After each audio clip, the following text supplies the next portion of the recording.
Hello everyone, and welcome to another brand new episode on my channel, the Bohemian BookClub. Today I'll be discussing the book The Achievement Habit, Stop Wishing, Start Doing, and Take Command of Your Life, written by Bernard Roth. Bernard Roth is the Rodney H. Adams Professor of Engineering and the Academic Director of the Hasso-Plattner Institute of Design at Stanford University. He is a leading expert in kinematics, the science of motion, and one of the world's pioneers in the area of robotics. In The Achievement Habit, Roth presents design thinking as a means to reach previously unattainable goals. Roth uses design thinking to demonstrate how we can harness our inner potential for positive change. Roth guides us with discussions, stories, recommendations, and exercises to create a new life experience. He provides valuable insights to boost our confidence and overcome obstacles hindering our potential. Before moving ahead, please don't forget to subscribe to my channel. Part 1. Closing the gap. Any individual can become an achiever. However, in order to become one, you need to acquire the skill of taking action. For example, many aspire to start their own business, yet eventually work for another. You can close the gap between your intentions and actions through learning. Trying and doing are fundamentally different.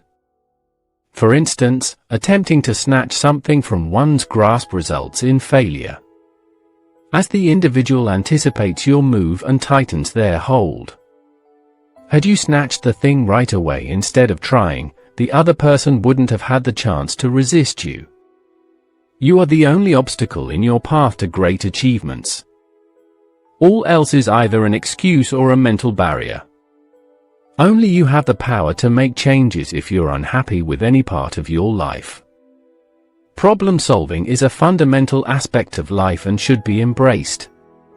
Challenges are chances to progress and gain knowledge. The Achievement Habit teaches using problems to your advantage. A crucial element of the Achievement Habit involves being open to failure, which is a core practice of design thinking utilized by designers. Success stories often stem from failure. However, motivation is challenging for many of us. Our schooling system prepares us to strive for academic achievements, but real life doesn't offer assessments or evaluations. As adults, we need to learn to motivate ourselves. Part 2. Increase flexibility in assigning meaning to things. Everything is assigned meaning in our lives. Our perception may be subjective, whether we consider a new job opportunity or vacation planning. Our perspective shapes meaning, and the meaning is not always constant. For example, the job opportunity you found so lucrative until now might become redundant tomorrow because of some unforeseen market change. Hence, if you avoid attaching a permanent significance to everything, you can redirect failure towards a more constructive direction. Failure is only catastrophic if you choose to label it as such. Your successes and failures define your life, not any outsider's judgment. For instance, imagine losing your job. Labeling yourself as a loser is unproductive as it hinders you from overcoming the setback. So, stop labeling the world in order to become an achiever. Labels hinder achievement by being inflexible. Part 3. Cease justifying. We justify everything we do. Let's say you gave up your seat on the subway for an old man in the morning. You win the lottery later in the day. You could believe that your good deed resulted in a reward. In reality, however, those incidents are correlated, not causal. Similarly, when you're late to a meeting, you often blame external factors such as interstate traffic. The reality, however, is that you knew there would be heavy traffic on your route. You're late simply because you didn't prioritize the meeting. Blaming external factors hinders decision-making and behavior change. The gun test is a helpful method that makes decision-making easier. When facing a major work decision, outline the advantages and disadvantages for all choices. Next, identify the decision maker and allow them 15 seconds to decide. They might have made a decision already but are hesitant to finalize it. However, further reasoning is unlikely to alter the outcome or improve the decision, hence it's preferable to proceed with the decision and move ahead, thereby making the quick approach effective. To listen to more interesting summaries, please subscribe to my channel. Part 4: Reframing the problem. We frequently believe that reaching a goal is hindered by insufficient funds, external forces, or obstacles. However, the best way to overcome a perceived obstacle is by reframing our perspective on it. It only works if you address the real problem. After identifying the problem, reframe the problem before proceeding. For example, one of the author's friends couldn't sleep at night due to a broken bed. He attempted various fixes for the bed, but all were unsuccessful. Finally, he questioned himself, "What are my desires?" He realized that what he really desired was a good night's sleep, and that his broken bed wasn't the cause of his sleepless nights. Upon realizing this, he bought a new bed to sleep well. Obstacles can also be purely linguistic. Altering your description can remove a hindrance. Replace but with and to simplify communication. For example, instead of, "I want to go to the party, but I have to study," say, "I want to go to the party and I have to study."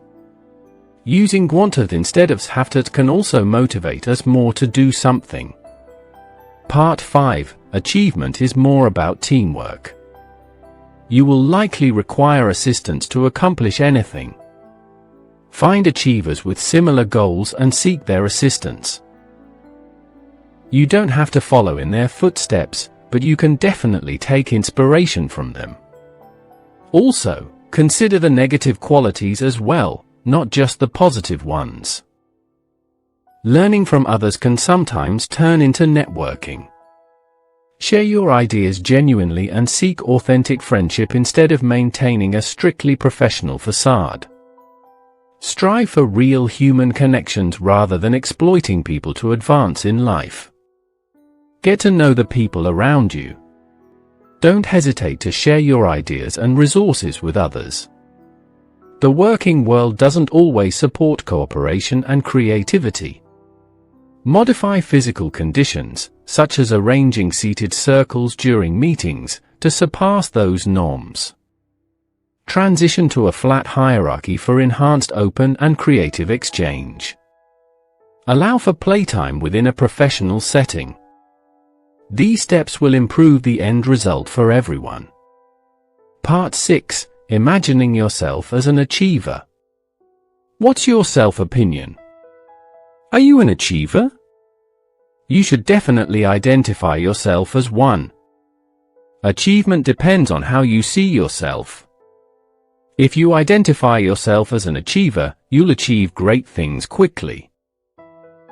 Our self-image as children is shaped by the messages from our parents and teachers.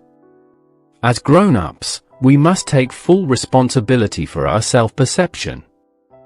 Ask 5 friends to list down 5 traits that describe your personality in order to explore the disparity between your self-image and others' views about you.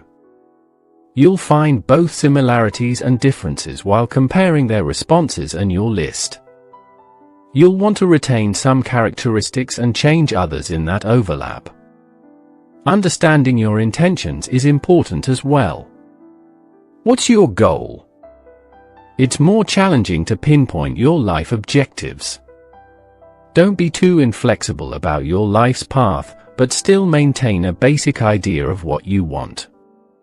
You can think outside the box of your profession. Don't be discouraged by the challenge of pursuing an unconventional path, in spite of the expectations of your family and society. You'll encounter failure irrespective of which path you choose, hence don't let it deter you from your goals. You can change your direction if your current path becomes illogical. Keep asking yourself, who am I? What is my true desire, to stay on the right track? Conclusion. One can learn to achieve great things if they do not believe in fixed labels such as losers or lucky people. Revise your objectives and barriers to obtain your desired outcome. Take action now. Thank you for watching this episode. Please don't forget to subscribe to my channel. Your likes, comments, and shares are highly appreciated. See you soon in our next episode.